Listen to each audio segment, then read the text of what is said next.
గులగొట్టిండ్రు, ఆ షెడ్లన్నీ గులగొట్టిండ్రు. ఒక 8 నెలల ముందు ఈ గోడ కూడా గులగొడితే మీకు కంప్లైంట్ కూడా ఇచ్చినాము.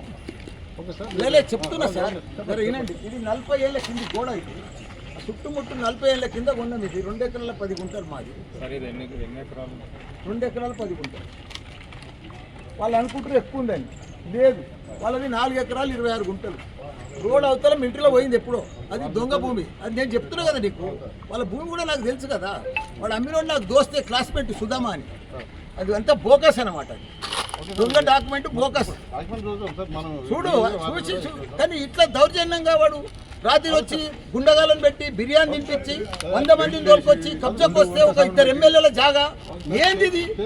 ఏం పోలీసు ఏం చేస్తున్నట్టు, ఏవలు ఏం చేస్తున్నట్టు?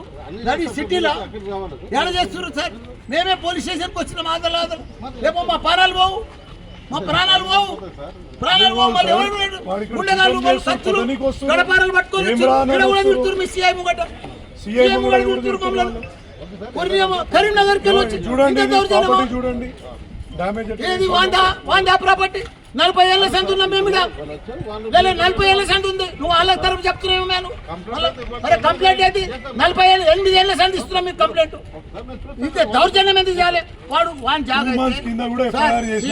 ఏసీపీ గారు ఏసీపీ గారు ఏసీపీ గారు వాని ప్రాపర్టీ ఉంటే, వాని కోర్టు ఆర్డర్ ఉంటే మీ పోలీస్ ప్రొటెక్షన్ తీసుకొని రావాలా లేదా?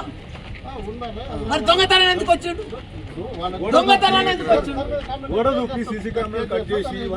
చేయడం ఏది సార్? ఎమ్మెల్యే పోనీ మా జాగ్రత్త దీపాలు పెట్టు, ఎక్కువ ఉంటే వాళ్ళకే ఇచ్చాయి. వాడి డాక్యుమెంట్ సరిగా ఉంటే వానికే ఇచ్చాయి.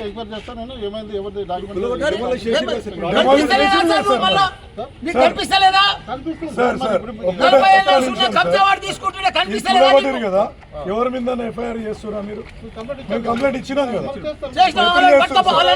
సేఫ్ పెట్టేవాడు శ్రీనివాస్ రెడ్డి గారు, వాడు అన్నీ ఉన్నాడు దొంగ. ఉన్నాడు కార్లో ఉన్నాడు, వాళ్ళ ముంగటి ఉన్నారట కదా. మరి ఆయన అరెస్ట్ చేయ, వాడు మా జాగాలకు వచ్చి చెప్పండి. ఇప్పుడు కూలగొట్టింది సార్, మీ ముంగడ కనిపిస్తుంది కూలగొట్టింది. ఈ పాత షెడ్ గోడలు చూడండి సార్, మట్టి గోడలు ఎప్పటి